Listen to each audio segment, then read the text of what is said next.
తాకట్లో ఉన్న మీ బంగారాన్ని విడిపించి ఆ రోజు ఆన్లైన్ రేటుకి కొంటాం. Sharma gold company. Suman TV ప్రేక్షకులకు నమస్కారం. ప్రస్తుతం మనతో పాటు ఉన్నారు జ్యోతిష్య రత్న, జ్యోతిష్య చక్ర వైభవ నిపుణులు డాక్టర్ రాళ్లపల్లి రవికుమార్ గురువు గారు మనతో పాటు ఉన్నారు.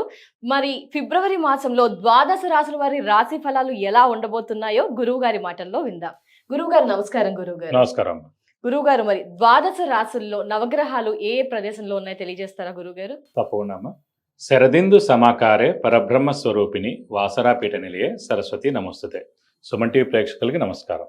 ఈరోజు మనం ఈ ఫిబ్రవరి మాసంలో ద్వాదశ రాశుల్లో నవగ్రహాలు ఎక్కడ ఉన్నాయో తెలుసుకుందాం. ముందుగా సూర్యుడు వచ్చేసి మనకి కుంభరాశిలో ఉంటారు. సూర్యుడితో పాటు మనకి శుక్రుడు కూడా కుంభరాశిలో ఉంటారు. అలాగే మనకి బుధుడు కూడా కుంభరాశిలో ఉంటారు. అలాగే రాహు కూడా మనకి కుంభరాశిలో ఉంటారు. అలాగే కుజుడు కూడా మనకి ఉచ్చస్థానమైన మకర రాశిలో ఉంటారు. అలాగే శని వచ్చేసి మనకి మీన రాశిలో ఉంటారు.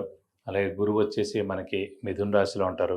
అలాగే కేతు వచ్చేసి మనకి సింహరాశిలో ఉంటారు. ముఖ్యంగా ఏంటంటే ఈ ద్వాదశ రాశుల్లో నవగ్రహాలు ఇక్కడ ఉన్నా కూడా పొజిషన్ ఫిబ్రవరి 13 నుంచి మనకి శుక్రం మూడమి వెళ్ళిపోతుంది. ఎందుకంటే 30th నవంబర్ 2025 నుంచి శుక్రం మూడమి స్టార్ట్ అయింది.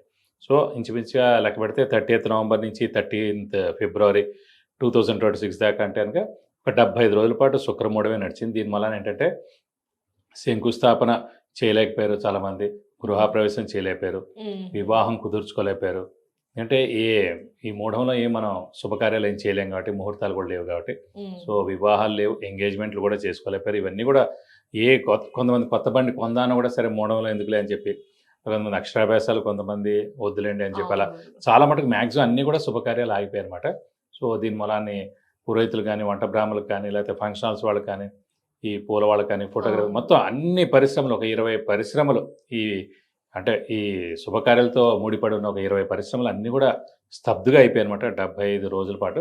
సో వాళ్ళందరూ కూడా అంటే మెయిన్గా మనకి 13 ఫిబ్రవరి 2020 నుంచి శుక్రమూఢం వెళ్ళిపోతుంది కాబట్టి, సో మనకి వివాహం విషయం కానివ్వండి, అలాగే ఉపనయన విషయం కానివ్వండి, అసలు ఎంగేజ్మెంట్ కానివ్వండి, అలాగే గృహప్రవేశం, వివాహం అన్నీ కూడా మనకి ముహూర్తాలు ఉంటాయి అన్నమాట 30th ఫిబ్రవరి నుంచి. సో ఇవ్వండి నవగ్రహాలు ద్వాదశ రాశిలో ఈ స్థానాల్లో ఉన్నాయి. గురువు గారు, మరి ఫిబ్రవరి మాసంలో కర్కాటక రాశి వారికి ఎలా ఉండబోతుందో తెలియజేస్తారా గురువు గారు? తప్పకుండా అమ్మా. కర్కాటక రాశి అనగానే మనకి పునర్వసు 4వ పాదం, పుష్యమి 1, 2, 3, 4 పాదాలు, ఆశ్లేష 1, 2, 3, 4 పాదాలు, ఈ నక్షత్రాల సమూహం అంతా మనకి కర్కాటక రాశిలోకి వస్తుంది. కర్కాటక రాశి అనగానే మనకి ప్రస్తుతం గురువు వ్యయ స్థానంలో ఉండడం, సో ఖర్చు స్థానంలో ఉన్నాడు. సాధారణంగా ఏ గ్రహం అంటే పాపగ్రహాలైన రవి, కుజ, శని, రాహు, కేతులు సాధారణంగా పాపులు. రవి కూడా ఈ చెడ్డ గ్రహాలతో, మిగతా కుజ, రాహు, శని, కేతులతో కలిస్తే పాపి అవుతాడు, లేదంటే పర్వాలేదు. కానీ చంద్రుడు, బుధుడు, గురువు, శుక్రుడు శుభులండి. సో చంద్రుడు, బుధుడు, గురువు, శుక్రుడు ఈ నలుగురిలో ఎవరైనా సరే వ్యయస్థానంలో ఉంటే కనుక మంచి ఖర్చులు చేస్తారు. ఆ లగ్నం నుంచి మన జాతకంలో చూసుకున్నాం. పాపగ్రహాలైన కుజుడు, శని, రాహు, కేతు కనుక వ్యయస్థానంలో ఉంటే లగ్నం నుంచి ఒకళ్ళు కానీ, ఇద్దరు కానీ, ముగ్గురు కానీ ఉంటే కనుక చెడు ఖర్చులకు ఎక్కువ ఖర్చు పెడతారు, అక్కలేని ఖర్చులు ఎక్కువ పెడతారు, అలవాట్లు ఎక్కువ ఖర్చు పెడతారు, అలా ఉంటాయి అనమాట. అనవసరమైన ఖర్చులు ఎక్కువ ఉంటాయి. సో ఇక్కడ కర్కాటక రాశికి ఏంటంటే వ్యయస్థానంలో గురువు ఉన్నాడు. సో మంచి ఖర్చులు, ఎవరో పాపం పెళ్లి చేసుకుంటారు, కొంచెం అమౌంట్, ఎవరో బీదవాళ్ళు ఉన్నారు, వాళ్ళకి ఏదో కావాలి, ఎవరో ఉద్యోగ ప్రయత్నాలు చేస్తారు, మ్యాక్సిమం మంచి గురువు ఉన్నాడు కాబట్టి, శుభుడు ఉన్నాడు కాబట్టి, మెయిన్ దైవబలానికి సంబంధించిన గ్రహం ఉన్నాడు కాబట్టి దైవానికి కానివ్వండి, ఇలాంటి మంచి పనులు కానివ్వండి, అయినా వివాహ విషయాన్ని వీటి కాదు. సో అలా అనవసరమైన ఖర్చులు ఏం కాకపోయినా ఖర్చులు మటుకు ఎక్కువగా ఉంటాయి.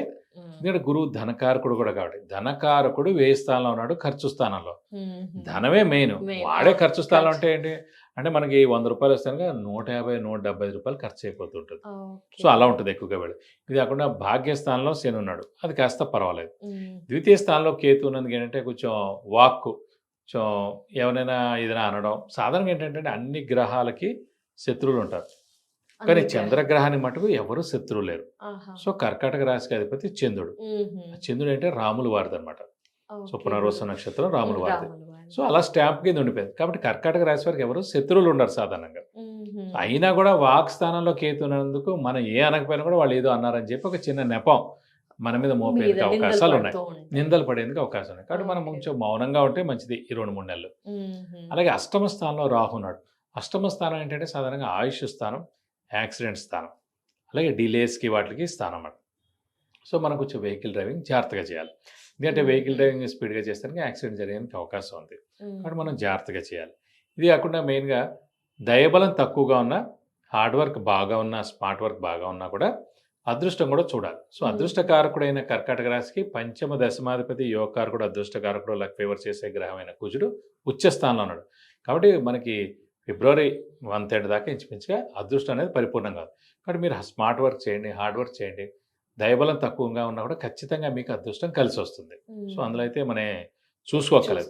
బట్ కొంచెం వెహికల్ డ్రైవింగ్ మటుకు జాగ్రత్తగా చూడాలి. లేదంటే కనుక బాగా దూరాలు వెళ్తే మటుకు డ్రైవర్ని పెట్టుకోవడం ఉత్తమం. మన వెహికల్ ఎవరికైనా ఇచ్చినా కూడా మన వెహికల్కైనా యాక్సిడెంట్ అవ్వచ్చు. గుర్తుపెట్టుకోండి, మనకి యాక్సిడెంట్ అవ్వాలని లేదు. వెహికల్ పేరు మన పేరు ఉంటుంది కాబట్టి వెహికల్ మీద దానికి యాక్సిడెంట్ జరగచ్చు. మెల్లగా నడపండి, సరిపోతుంది. ఆరోగ్యం ఎలా ఉంటుంది గురువుగారు కర్కాటక రాశి వారికి? మరి ఆరోగ్య విషయంలో ఏం ప్రాబ్లం, ఎందుకంటే మెయిన్గా కుజుడు ఉచ్చస్థానంలో ఉన్నాడు కాబట్టి ఆరోగ్యకారకుడు కాబట్టి అది బాగానే ఉన్నాడు. రవి కూడా మెయిన్గా ఆరోగ్యకారకుడు, అతను బాగానే ఉన్నాడు. అష్టమంలో రాహునందుకే కొంచెం చిన్న చిన్న దెబ్బలు తగలడం అలాంటివి ఉంటాయి కాబట్టి అంత మేజర్ ఏం చూసుకోకలేదు. మెయిన్ కుజుడు అనే గ్రహం ఉచ్చలో ఉన్నాడు కాబట్టి అతను ఇవన్నీ చూసుకుంటాడు. అంటే ఆరోగ్యం బాగానే ఉంటుంది. మరి అదృష్టం బాగుంటే బాగుండు అని అందరూ అనుకుంటారు కదా. మరి ఫిబ్రవరి మాసంలో కర్కాటక రాశి వారికి ఎలా ఉంటుంది అదృష్టపరంగా? అదృష్టం అనేది పరిపూర్ణంగా ఉంటుంది. ఎందుకంటే చెప్పాను, పంచమ దశమాధిపతి యోగకారకుడు, అదృష్టకారకుడు, లక్ ఫేవర్ చేసే గ్రహమైన కుజుడు ఉచ్చ స్థానంలో ఉండడం అలానే అదృష్టం పరిపూర్ణంగా ఉంది. అంటే మనం 50% కష్టపడినా కూడా 100% అదృష్టం అనేది ఉందన్నమాట. కాబట్టి కొంచెం మనం టైం వేస్ట్ చేయకూడదు. ఎందుకంటే 45 days ఒక రాశిలో కుజుడు ఉంటాడండి. సో 45 into 12 స్పెషల్గా 490 daysకి ఒక్కసారి 45 days ఉచ్చ స్థానంలోకి వచ్చాడు. సో ఈ 45 days మనం మిస్ చేయకూడదు. అంటే జనవరి 15 నుంచి ఇంచుమించుగా ఫిబ్రవరి 28 దాకా మనకి కుజుడు ఉచ్చలో ఉంటాడు. కాబట్టి మనం ఈ ఫిబ్రవరి మాసం అస్సలు వేస్ట్ చేయకుండా ఎన్ని రకాలుగా కష్టపడాలో అన్ని మానవ ప్రయత్నాలు అన్ని కూడా చేస్తే అదృష్టం తప్పకుండా వరిస్తుంది. తప్పకుండా. మరి ఇలాంటి పరిహారాలు పాటిస్తే ఇంకా బాగుంటుంది అంటారు కర్కాటక రాశి వారికి? మెయిన్గా అష్టమ స్థానంలో రాహు ఉండడం వల్లనే కొంచెం చిన్న చిన్న దెబ్బలు తగలడం, కొంచెం యాక్సిడెంట్ జరిగేందుకు అవకాశాలు ఉన్నాయని మనం అనుకున్నాం. కాబట్టి సుబ్రహ్మణ్య స్వామిని ఎక్కువగా పూజించాలి. ప్రతిరోజు సుబ్రహ్మణ్య స్వామి అష్టోత్తరం చదువుకుంటే చాలా మంచిది. అలాగే ప్రస్తుతం ప్రతి మంగళవారం ఉపవాసం ఉంటే చాలా మంచిది. ఈ ఏడాదంతా కూడా ఇంకా ఫిక్స్డ్గా పెట్టుకోలేదు. ఎందుకంటే రాహు ఈ ఏడాదంతా కూడా ఇంచుమించుగా అక్కడే ఉంటాడు అష్టమ స్థానంలో. అష్టమ స్థానం చెప్పకండి ఆయుష్ స్థానం, యాక్సిడెంట్ స్థానం, ఆడవాళ్ళకైతే మాంగళ్య స్థానం కూడా మాట.